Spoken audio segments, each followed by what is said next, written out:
കോൺഗ്രസിന്റെ പുതിയ ദേശീയ ആസ്ഥാന മന്ദിരത്തിന്റെ ഉദ്ഘാടനം നാളെ നടക്കാൻ പോവുകയാണ്. പുതിയ ആസ്ഥാന മന്ദിരം വരാൻ പോകുന്നു. ഇന്ദിരാഗാന്ധി ഭവൻ.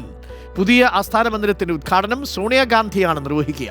പ്രവർത്തക സമിതി അംഗങ്ങളും നേതാക്കളും അടക്കം 400 നേതാക്കൾ ഈ പരിപാടിയിൽ പങ്കെടുക്കുമെന്നാണ് ലഭിക്കുന്ന വിവരം. കോട്ട്ല റോഡിലാണെന്ന് തോന്നുന്നു ഈ പുതിയ കെട്ടിടമുള്ളത്. പഴയ അക്ബർ റോഡിലുള്ള കെട്ടിടം അതേപടി നിലനിർത്തും എന്നാണ് നമ്മൾ കരുതുന്നത്. അപ്പോൾ നമുക്ക് പ്രേക്ഷകരെ കാണിച്ചു കൊടുക്കാം നാളെ സോണിയാഗാന്ധി ഉദ്ഘാടനം ചെയ്യാൻ പോകുന്ന പുതിയ കോൺഗ്രസിന്റെ ആസ്ഥാന മന്ദിരം ഇന്ദിരാഗാന്ധി ഭവൻ. എല്ലാവിധ സൗകര്യങ്ങളുമുള്ള 6 നിലകളിലായിട്ട് കിടക്കുന്ന വലിയ ഒരു ആസ്ഥാന മന്ദിരമാണ് കോൺഗ്രസിന് ലഭിക്കുന്നത്.